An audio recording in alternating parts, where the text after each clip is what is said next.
ദൈവ തിരുനാമത്തിന് മഹത്വം ഉണ്ടായിരിക്കട്ടെ. വലിയ നോമ്പിൻ്റെ 6-ാം ഞായറാഴ്ചയായ ഇന്ന് നാം സമയോ അഥവാ കാഴ്ചയില്ലാത്തവൻ്റെ ഞായർ ആയിട്ട് ആചരിക്കുന്നു.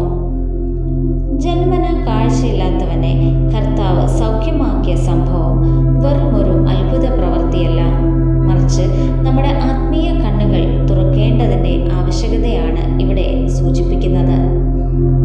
ഈ മനുഷ്യൻ ശാരീരികമായ കാഴ്ച ലഭിച്ചപ്പോൾ കൂടെ ഉണ്ടായിരുന്ന ശാസ്ത്രിമാർക്കും പരീശന്മാർക്കും ശാരീരിക കാഴ്ച ഉണ്ടായിരുന്നിട്ടും ദൈവപുത്രനെ തിരിച്ചറിയുവാൻ കഴിഞ്ഞില്ല. ഇതാണ് ഏറ്റവും വലിയ അന്ധത, ദൈവത്തെ തിരിച്ചറിയാൻ കഴിയാത്ത ഒരു അവസ്ഥ. നോമ്പെന്നത് നമ്മുടെ ആത്മീയ തിമിരം നീക്കം ചെയ്യാനുള്ള ഒരു കാലയളവ് കൂടിയാണ്. നമ്മുടെ ഉള്ളിലെ അസൂയ, പക, സ്വാർത്ഥത എന്നിവ നമ്മുടെ ആത്മീയ കാഴ്ചയെ മറയ്ക്കുന്നു. ഈ ശമയോ ഞായറിൽ നാം പ്രാർത്ഥിക്കേണ്ടത്, കർത്താവെ, എനിക്ക് കാഴ്ച നൽകണമേ എന്നാണ്. ആ കാഴ്ച ലോകം കാണാനല്ല, മറിച്ച് നമ്മുടെ ഉള്ളിലെ പാപങ്ങളെ തിരിച്ചറിയുവാനും മറ്റുള്ളവരിലെ ദൈവികതയെ ദർശിക്കാനുമായിരിക്കണം.